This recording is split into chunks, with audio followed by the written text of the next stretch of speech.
Market లో invest చేసి మీ డబ్బులు డబుల్ చేసుకోవాలనుకుంటున్నారా? విజయవాడలో జరిగే సుందరరామిరెడ్డి గారి లైవ్ సెమినార్ కి అటెండ్ అవ్వండి.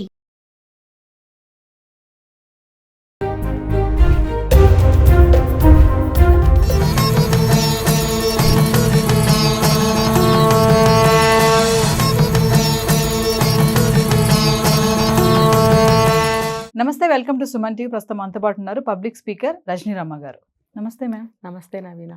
మ్యామ్, మహాకుంభమేళ, మరి మహాకుంభమేళలో చాలా మందిని మనం కొంచెం ఆకర్షణగా చూస్తూ ఉంటాం. అక్కడ ఉన్నటువంటి సన్యాసులే కానీ, ఇంకేమంటారు వాళ్ళని, అఘోరాలే కానీ, సాధువులే కానీ, డిఫరెంట్గా ఉన్నారు. ఎంతో సాధన చేస్తున్నటువంటి వారు కూడా ఉన్నారు. ఇంకా చూసుకుంటే నైపుణ్యత కలిగిన వాళ్ళు, డాక్టర్లు, ఇంజనీర్లు, ఇలాంటి వాళ్ళు కూడా ఇంకా ముక్తి మార్గం వైపు అనమాట. అంటే అక్కడ ఏం వాళ్ళకి ఇబ్బందులు వచ్చాయో మనకు తెలియదు, కానీ ఇందులోకి ఎందుకు డైవర్ట్ అవుతున్నారు. సో ఈరోజు మనం మాట్లాడుకునేది అభయ్ శర్మ అని చెప్పేసి ఐఐటి బాంబే ఏరోస్పేస్ ఇంజనీర్ అంట. సో మంచి జాబ్, మంచి శాలరీ, మంచి ప్యాకేజ్ ఉంది. మరి అన్నీ వదిలేసుకొని ఎందుకు ఇట్లా ఆధ్యాత్మిక వైపు రావడం అనేది, అంటే ఏంటి లోటు వీళ్ళకి? అక్కడ ఏమైనా లోటు కలిగి ఇందులోకి రావడం జరుగుతుందా? ఇలాంటి వాళ్ళు ఎందుకు ఇలా డైవర్ట్ అవుతూ ఉంటారు అంటే ఒకసారి ఏం చెప్తారు మేడం? చాలామంది గొప్ప గొప్ప సైంటిస్టులు కానీ, పెద్ద పెద్ద ప్లేసుల్లో ఉన్న వాళ్ళు అందరూ కూడా భక్తులే దాదాపుగా. ఎందుకంటే వాళ్ళు ఆ స్థాయికి చేరుకున్నారు అంటే వాళ్ళ కృషి, పట్టుదల చాలా ఉంటుంది. అటువంటి వాళ్ళు పాటించే విషయాలు కొన్ని ఉంటాయి. అదేంటంటే, నేను బయట కాలేజెస్లో అక్కడ మాట్లాడుతూ ఉంటాను. డి ఫార్ములా అని. డి ఫార్ములా అంటే 5 Ds అనమాట. అది డిసిప్లిన్ ఒకటి, డివోషన్ ఇందులోకి వస్తుంది. అది డివోషన్ ఒకటి, తర్వాత డిటర్మినేషన్ ఒకటి, డిస్క్రిమినేషన్ ఒకటి, ఇట్లా ఉంటాయి అన్నమాట. ఇలా ఉన్నప్పుడు అందులో వాళ్ళు డెవలప్ అవ్వడానికి, వాళ్ళ గోల్ రీచ్ అవ్వడానికి ఇవన్నీ పాటిస్తారు వాళ్ళు. అందులో ఒకటి డివోషన్. పర్సనాలిటీ డెవలప్మెంట్లో మన అభివృద్ధిని సాధించాలి, మన గోల్ని సాధించాలి అని అంటే వన్ ఆఫ్ ద సీక్రెట్ అనమాట. వన్ ఆఫ్ ద ఏమంటారు, ఒక వే వచ్చేసి డివోషన్, భక్తి మార్గం. ఇప్పుడు భక్తి మార్గంలో వెళితే మన యొక్క శక్తి, లోపల ఉన్నటువంటి ఇన్నర్ పవర్ పెరుగుతుంది. ఇప్పుడు ఏదన్నా మనకి ఇష్టమైన ఒక మంత్రం నిత్యం జపించుకుంటూ ఉంటే దానివల్ల మనకి ఎంతో పవర్ వస్తుంది లోపల.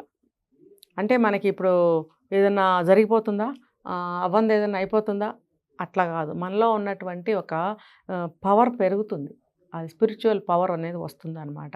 కాబట్టి ఒక పెద్ద పెద్ద స్థాయిల్లో ఉన్న వాళ్ళందరూ పాటించే ఈ డి ఫార్ములాలో ఒకటి డివోషన్. ఈ భక్తిని బాగా పెంచుకుంటారు వాళ్ళు. ప్రతిరోజు ధ్యానం చేసుకోవడం అంటే దేవుళ్ళని పెట్టి పూజలు చేసి అభిషేకాలు ఇవన్నీ చేస్తారని నేను చెప్పట్లేదు. చేయొచ్చు, చేయకపోదు, అది వాళ్ళ ఇంట్రెస్ట్ని బట్టి. కానీ ఈ భక్తి మార్గం అనేది ఏదో ఒక మంత్రం జపించుకోవడం అనేది తప్పకుండా చేస్తారు. చేసినప్పుడు ఏమవుతుందంటే మిగతావి కూడా పాటించుకుంటారు వాళ్ళు. ఏంటంటే ఒక డిస్క్రిమినేషన్ అంటే ఏంటంటే ఏదైనా సరే మంచి చెడు, ఇలా వెళ్తే ఎలా ఉంటుంది, అలా వెళ్తే ఎలా ఉంటుంది, ఆ విచక్షణని వాళ్ళు పాటిస్తారు. ఆ విచక్షణ వాళ్ళకి చిన్న వయసులోనే ఏర్పడుతుంది. ఎందుకంటే వాళ్ళు ఒకవేళ పర్సనాలిటీ డెవలప్మెంట్ ఆ స్థాయికి వెళ్ళాలనుకునే వాళ్ళ పేరెంట్స్ కూడా వాళ్ళని కొన్ని కోర్సుల్లో జాయిన్ చేస్తారు.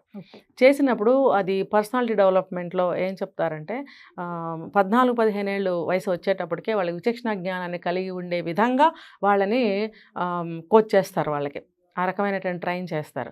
సో వాళ్ళకి 10th క్లాస్ లెవెల్కి వచ్చే వరకు, 9th 10thకి వచ్చేటప్పటికి వాళ్ళకి ఒక విచక్షణ జ్ఞానం అనేది వచ్చేస్తుంది. దానికి తోడు ఒక భక్తి భావన. వీటితోటి ఏంటంటే ఏదైనా సరే మనం ధర్మ మార్గంలో వెళ్ళాలి, నీతిగా న్యాయంగా ఉండాలి అనేది ఆల్రెడీ వాళ్ళకి అలవాటు అయిపోతుంది. అది విచక్షణతో ఏ నిర్ణయం తీసుకున్నా, ఏ పని చేసినా విచక్షణ జ్ఞానం అనేది కలిగి ఉంటారు. దానికి తోడు డిసిప్లిన్ ఉంటుంది. కాబట్టి అప్పుడు వాళ్ళు ఒక సంకల్పించుకుంటారు, నేను ఇది స్థాయికి చేరాలి. సో అలాంటి వాళ్ళందరూ ఆ స్థాయికి చేరుతారు. అంటే భక్తి మార్గం ఎంచుకోవడం వరకు కరెక్టే మేడం. మామూలుగా ఇలాంటి సాధువులు, ఇలాంటి ఏమంటారంటే బాబాల్లాగా మారే వాళ్ళందరూ కూడా ఏదో ఒక ఏజ్ వచ్చాక, అన్నీ అయిపోయాక, అన్నీ ఎంజాయ్ చేశాక, అనుభవించాక వస్తారు కదా. మరి ఇంత మంచి ప్యాకేజ్ వదిలేసుకుని ఏరోస్పేస్ ఇంజనీర్ అంటే ఎంత టాలెంట్ ఉంటుంది. అదే అక్కడికే వస్తున్నా. ఆ స్థాయికి చేరుకుంటారు. ఈ మిగతా లైఫ్ అంతా నార్మలే, మ్యారిటల్ లైఫ్ కానీ వాళ్ళ పిల్లలు వాళ్ళ లైఫ్ అంతా ఓకే, అంతా కూడా అదే విధంగా నడిపించుకుంటూ ఉంటారు. కానీ వాళ్ళకి ఏమవుతుందంటే కొంతకాలం అయ్యేటప్పటికి ఆ డివోషన్లో ఉంటూనే ఉంటారు ఆల్రెడీ. ఒక యుఎస్లో కూడా ఒక ఆయన నాకు తెలిసి పెద్ద పొజిషన్లో ఉన్న ఆయన ఎవ్రీ డే అమ్మవారికి పూజలు చేసుకుంటారంట. తెల్లవారుజాము 4 గంటలకు 5 గంటలకు లేచి. అందులో ఉన్న వాళ్ళకి ఏంటంటే భక్తి పీక్కెళ్ళిపోతుంది. ఇంకా ఏదో శోధన చేయాలి, ఇంకా ఏదో పొందాలి, ఇంకా కొంతమంది అయితే దేవుణ్ణి చూడాలి అని అనుకుంటారు. అంటే వాళ్ళ మైండ్ అంత స్ట్రాంగ్గా కోరుకుంటూ ఉంటుంది. అలాంటి వాళ్ళు ఏంటంటే మెల్లమెల్లగా ఈ సన్యాసం తీసుకున్న వాళ్ళు కూడా ఉంటారు. ఇంట్లో వాళ్ళకి చెప్పే వస్తారు. కొంతమంది సన్యాసం తీసుకున్న ఈ మ్యారిటల్ లైఫ్ని ఏమి డిస్టర్బ్ చేసుకోరు. ఇలాంటి సందర్భాల్లో వచ్చి ఇలా కలుస్తూ ఉంటారు, మళ్ళీ బ్యాక్ వెళ్ళి వాళ్ళ సంసార జీవితం వాళ్ళు సాగిస్తూ ఉంటారు. ఉంటే ఇందులోనే ఉండిపోతారని కూడా మనం చెప్పుకోలేము. అంటే అఘోరాలు నాగ సాధువులు అలా ఉండిపోతారు, అది వాళ్ళ వేరే విషయము. అయితే వీళ్ళకి అంత డీప్గా భక్తిలోకి వెళ్ళిపోతారు.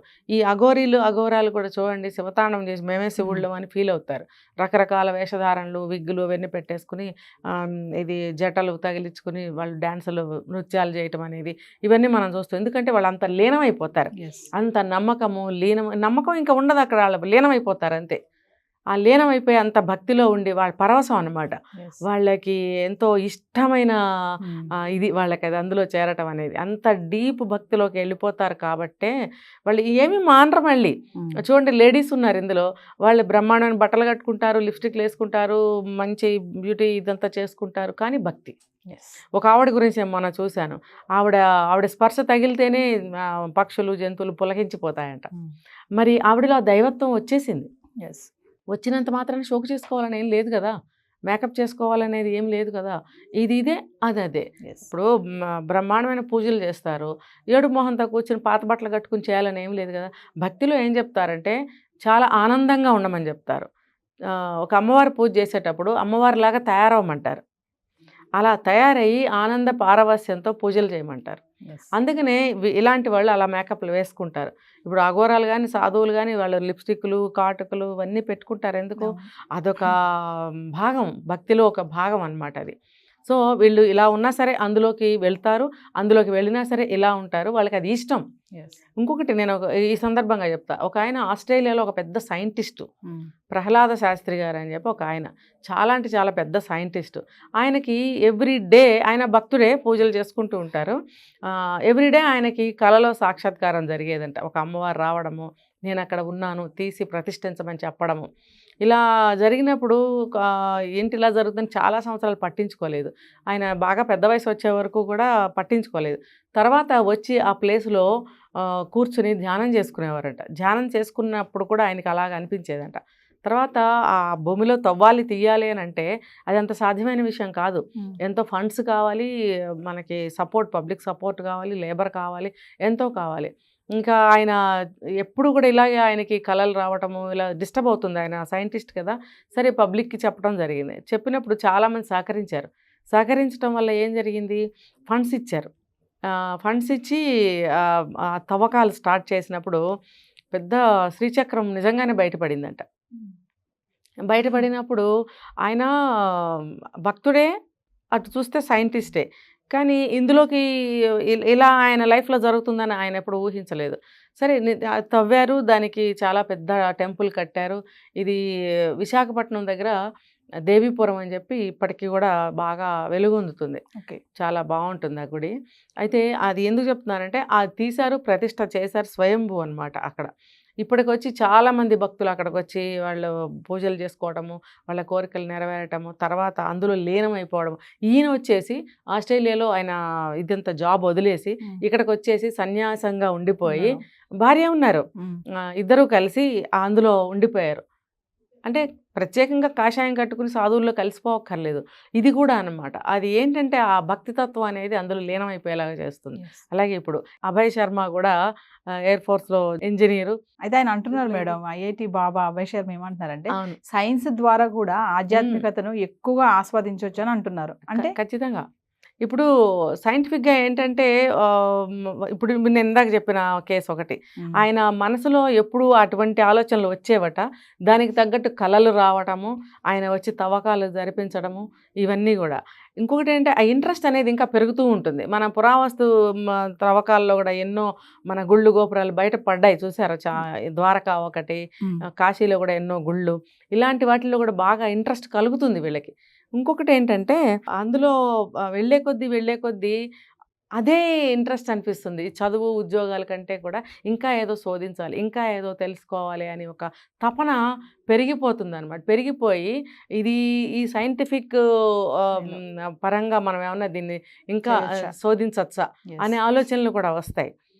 చదువు ఉద్యోగంలో ప్రశాంతత లేక కూడా ఇలా ముక్తి అలా కూడా వచ్చేవాళ్ళు ఉంటారు. ఇప్పుడు ఫ్యామిలీ సమస్యలు ఉంటాయి చాలా మందికి, అవి భరించలేక ఎదుర్కోలేక ఈదలేక ఇలా వచ్చేసిన వాళ్ళు ఉంటారు. కానీ పాపం అవతల కుటుంబాలు ఏమవుతాయనే సంగతి మనకి అప్రస్తుతం. అలా ఇందులో వచ్చేసిన వాళ్ళు కూడా ఉంటారు. ఇంత పెద్ద పెద్ద చదువులు చదువుకున్న వాళ్ళు ఇందులో చాలా మంది ఉన్నారు. ఒక డాక్టర్లు ఏంటి, ఇంజనీర్లు ఏంటి, ఇలా ఏరోస్పేస్ ఇంజనీర్స్, రకరకాల వాళ్ళు ఉన్నారు, లేడీస్ కానీ జెంట్స్ కానీ. భక్తి అనేది అంత ఏమంటారంటే ఆనంద పారవస్యంతో లీనమైపోతారు భక్తిలో. చాలా అంటే చాలా భక్తిలో ఉన్న వాళ్ళకే తెలుస్తుంది అది. అది చెప్తేనో వింటేనో తెలిసేది కాదు. కాబట్టే కదా ఇన్ని వేలు లక్షల కోట్ల మంది ఎక్కడెక్కడ ఫారెన్ నుంచి వస్తున్నారు చూడండి. ఒక ఆయన స్విట్జర్లాండ్ నుంచి ఎందుకో ఆయన పర్యటన మొదలు పెట్టారు. 5 సంవత్సరాలు నడుచుకుంటూ ఈ రోజుకి నిన్న మౌని అమావాస్యకి ముందు రోజు కాశీ చేరుకోవటం జరిగింది. మరి ఆయన ఎంత పుణ్యాత్ముడో చూడండి. ఆయన ఏదైతే ఒక భక్తిలో ఇంట్రెస్ట్ పెట్టుకుని నమ్మకం పెట్టుకుని ఈ యాత్ర అనేది సాగించాడో ఆయన, భగవంతుడు అది ఫుల్ఫిల్ చేశారు చూడండి చివరికి. సరిగ్గా ఆ రోజుకి చేరుకునేలాగా లేకపోతే రేపో ఎల్లుండో 10 రోజుల తర్వాత ఒక నెల ముందో అలా అవ్వచ్చు కదా. సరిగ్గా ఆ ముందు రోజే ఆయన అక్కడ చేరుకునేటట్టు 5 సంవత్సరాలు టైం తీసుకున్నారు. అంటే మనం ఇలా కూడా అనుకోవచ్చు, భగవంతుడు భక్తి పరీక్షించాడు. ఆ ఫారినర్ వాళ్ళ మతాలు వేరు, వాళ్ళ ఫుడ్ హ్యాబిట్స్ వేరు, వాళ్ళ భావాలు అన్నీ కూడా వేరు వేరు ఉంటాయి. అలాంటి అతను ఇండియాకి కాషాయం కట్టి జుట్టంతా జడలు కట్టించుకుని బొట్లు పెట్టుకుని అంత ఇదిగా మన ఇండియాకి వస్తున్నాడు అని అంటే మరి భగవంతుడి పరీక్ష అనుకోవచ్చు. 5 ఏళ్ళు టైం పట్టింది నడుచుకుంటూ పాదయాత్ర. చివరికి ఏ రోజున తీసుకొచ్చారు? ఇప్పుడు మన భక్తికి పరాకాష్ట, భగవంతుడికి పరాకాష్ట కాశీ అని చెప్తారు. కాశీకి అలహాబాద్ కుంభమేళాకి పెద్ద తేడా లేదు. అక్కడికి స్వయంగా శివుడు భగవంతుడే అక్కడికి రప్పించాడు అని అంటే నిజంగా పరీక్ష అని అనిపిస్తుంది. ఆయన కూడా ఇదిలో 1 year హిందీ నేర్చుకున్నారంట. తర్వాత ఆన్లైన్లో కూడా నేర్చుకోవడం జరిగింది. తర్వాత హోంవర్క్ చేయడం జరిగింది. ఇప్పుడు ఆయన హిందీలో మన ఇండియాకి భారతదేశానికి వచ్చి మన భాషలో మనకి ఆయన మనోభావాలు చెప్పడం, మన దేవుడి గురించి చెప్పడము అనేది చాలా గ్రేట్ కదా. చాలా గ్రేట్. మన వాళ్ళకు ఉందా అండి? మన భక్తి మనకు లేదు. మరి ఎక్కడి నుంచో వచ్చిన వాళ్ళు అంత బిలీవ్ చేసి అంత ఇదిగా నేర్చుకుని మరి గాయత్రి మంత్రం మామూలుగా ఇక్కడ వాళ్ళే ఎవరో పఠించరు. అటువంటి దాని గాయత్రి మంత్రం పఠించడము, దాని అర్థాలు చెప్పడము, ఆ స్థల మహిమ చెప్పడము అంటే చాలా గ్రేట్ అనిపించింది. ఎందుకంటే అందులో వాళ్ళు లీనమైపోతారు. మన పుట్టపర్తి కూడా తీసుకుంటే ఫారినర్సే ఎక్కువ డివోటీస్ ఉన్నారు అక్కడ. చాలా బాగా భజనలు చేస్తారు, పాడతారు. మన యుఎస్లో కానీ వేరే కంట్రీలో కానీ భగవద్గీత పఠించడము, ఒక 1000 మంది కలిసి దాన్ని పారాయణం చేయటము, ఇవన్నీ మన ఇంపార్టెన్స్ని, దాని వాల్యూని వాళ్ళు గుర్తించారు. గుర్తించబట్టి వాళ్ళు దాన్ని అవపోసన పట్టి నేర్చుకుని వాళ్ళు ఎంత తాదాత్మ్యం చెందుతున్నారు. ఏదేమైనా మేడం, ఉన్నత చదువులు చదివి ఉన్నతమైన అంత ఐఐటి ముంబై అంటే మంచి చదువులే అవి. అంత ప్యాకేజ్ వదిలేసుకొని ఈరోజు ఐఐటి బాబా లాగా అక్కడ కుంభమేళలో ఉన్నారంటే ఇంకా దాన్ని మొత్తం అంతా ఆయన ముక్తి మార్గం వైపు వెళ్ళాలని నిర్ణయించుకున్నారనమాట. చదువు సంస్కారాన్ని నేర్పాలి. ఎటువంటి సంస్కారాన్ని నేర్పాలి? ఏది నిజము, ఏది మంచి, ఏది చెడు, ఎటువైపు మనం వెళ్తే మన జీవితానికి ఒక ఎండ్, ఒక డెస్టినేషన్, ఒక ముక్తి, మీరు అన్నట్టు ఒక మోక్షం లభిస్తుందో అది సంస్కారం. ఇప్పుడు మరి వాళ్ళందరూ అది కనుక్కున్నారు కాబట్టి అన్ని లక్షలు అంతమంది అక్కడ చేరుకున్నారంటే మిగతా వాళ్ళందరూ అజ్ఞానులేగా. మరి అదే పెద్ద పెద్ద వాళ్ళు చెప్తారు, మన పురాణాల్లో కూడా ఏ మతం తీసుకున్నా చెప్తారు, జ్ఞానాన్ని సంపాదించమంటారు. జ్ఞానం సంపాదిస్తే మనం ఏం చెయ్యాలో తెలుస్తుంది. వాళ్ళు సంపాదించారు కాబట్టి వాళ్ళు ఏం చెయ్యాలో అది చేస్తున్నారు. చదువు మానేశారు, ఉద్యోగాలు మానేశారు, కొంతమంది ఫ్యామిలీస్ని వదిలేశారు. వాళ్ళు ఏం చేయాలి? మోక్షం వైపు వెళ్ళాలి. మోక్షం వైపు వెళ్ళాలి కాబట్టి వాళ్ళ బాధ్యతలు నిర్వర్తించిన వాళ్ళు, నిర్వర్తించలేని వాళ్ళు, నిర్వర్తించని వాళ్ళు కూడా వచ్చారనుకోండి, దాదాపుగా బాధ్యతలు నిర్వర్తించుకుని ఇందులోకి వచ్చిన వాళ్ళు కూడా ఉంటారు. అంటే వాళ్ళు మోక్షం వైపు వెళ్ళారు అంటే అది వాళ్ళు సంపాదించిన జ్ఞానం, ఆ జ్ఞానం సంస్కారం వల్ల వాళ్ళకి ఏం కావాలో తెలుసుకుని అందులోకి వచ్చారు. Thank you. Yeah hi. మొట్టమొదటిసారిగా మన విజయవాడలో క్లాస్ రూమ్ ట్రైనింగ్ అండి, 1 డే క్లాస్ రూమ్ ఎన్విరాన్మెంట్లో ఆఫ్లైన్ వెబినార్ జరగబోతుంది.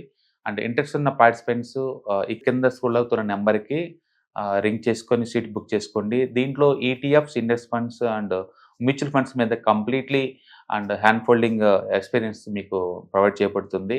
దీని ద్వారా ఏంటంటే మనం ఎసెట్స్ని స్టాక్ మార్కెట్లో ఎలా మేనేజ్ చేసుకోవాలి, ఎలా గ్రో చేసుకోవాలి, ఎలా ప్రొడక్ట్ చేసుకోవాలో అంటే ప్రాక్టికల్గా నేర్చుకుంటారు. అండ్ ఇప్పటి వరకు మనం ఆన్లైన్లోనే మీరు అటెండ్ అవుతున్నారు. ఇక నుంచి మీరు మన విజయవాడ సిటీలోనే అండ్ లైవ్లో క్లాస్ రూమ్ ఎన్విరాన్మెంట్లోనే నేర్చుకునే ఛాన్స్ దొరుకుతుంది. కాబట్టి ఇంట్రెస్ట్ ఉన్న పార్టిసిపెంట్స్ కింద స్క్రోల్ అవుతున్న నెంబర్కి పింగ్ చేసి సీటు రిజర్వ్ చేసుకోండి. Thank you.